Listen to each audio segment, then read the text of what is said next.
physically, not politically. We have Senator Phil Boyle, who is an incumbent, having served in the Assembly and the Senate for a number of years, many years, frankly. And he is running for re-election, running extremely hard. Senator Marcelino, the chair of our Education Committee, who's had a stellar career in the Senate. Very proud to work with him. Obviously running for re-election as well.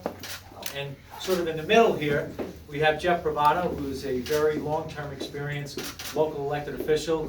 So incredibly proud to have him as part of our team. And we're obviously doing this event at his headquarters to underscore not only the work that we're doing as incumbents, but why we need people like Jeff Bravado and all, why we need him as part of our team, why we need him to help protect the interests of Long Island, because the people we're going to talk to you about don't care about Long Island the way we do. To his right is Senator Elaine Phillips, who is running for her first re-election. So incredibly proud as well to have her as part of our team. She is an unrelenting advocate, passionate on so many issues for the people in her district.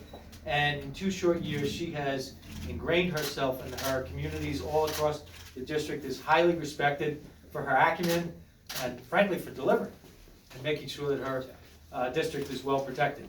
Senator Hannan, of course, is one of our senior leaders in terms of his longevity and clearly his expertise.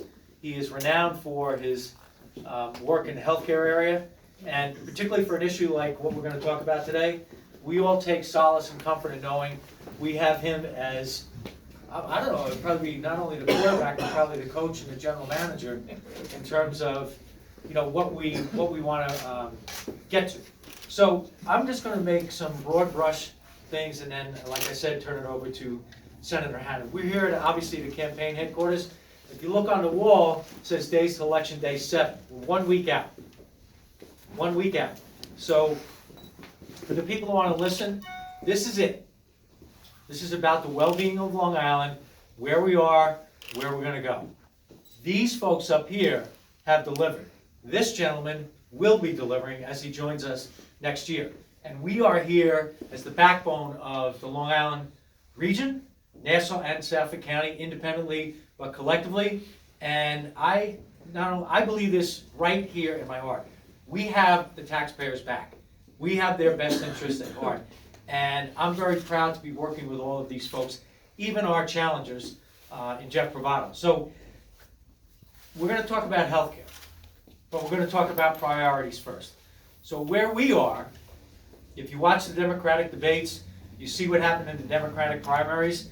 They are, well, we're in the building, Phil Boyle is on the left side of this. Imagine like going 500 yards to the left. That's where our Democratic colleagues are.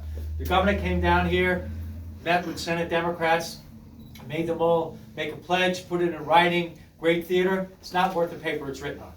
It is simply not worth the paper it's written on. They said they want to permanentize the property tax cap. The governor has never offered legislation to us in the Senate or the Assembly. Talk is cheap.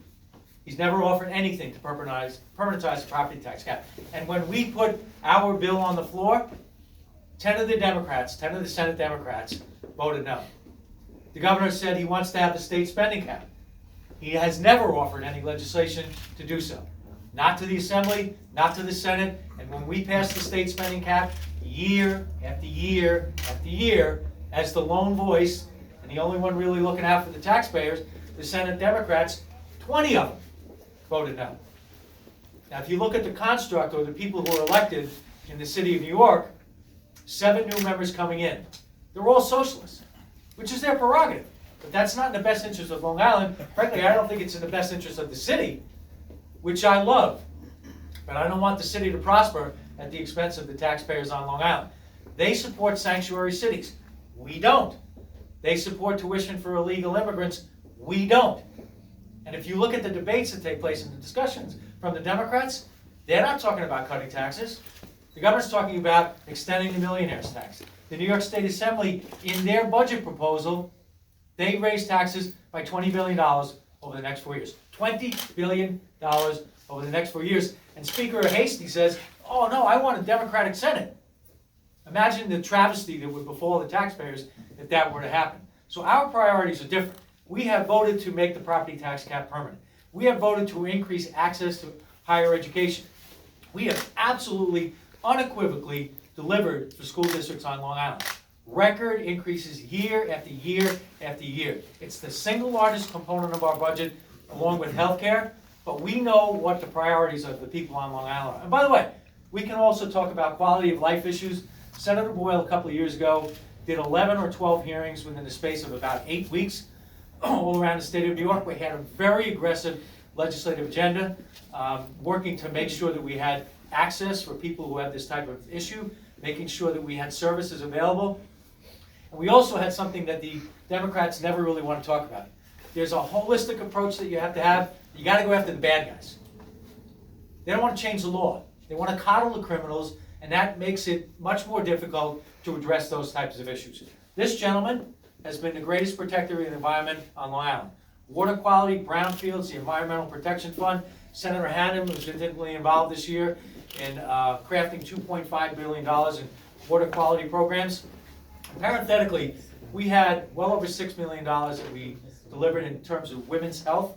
Senator Hannan painstakingly went through with Senator Phillips, where are we going to spend this money?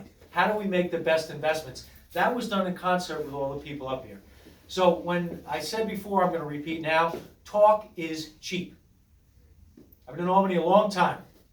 Well, the bill that we're going to talk about and some other things has been described in a myriad of ways. Senator Hannan knows this better than anybody. Dick Gottfried, who is the chair of the Health Committee in the New York State Assembly, has had universal health care or some iteration of that for 30 years. 30 years. The Assembly has passed it, but it's never passed in the Senate. And all the Democrats who tell you, oh, we want this rah, rah, rah, when they were in charge in 2009 and 2010, they never passed it. Because they knew what would happen if something like that were enacted. Having said that, I want to shift gears, and I want you to hear from someone who has painstakingly looked at this proposal, and I am comforted by knowing if he tells you what it is, you can absolutely take it to the bank. Senator Hannan.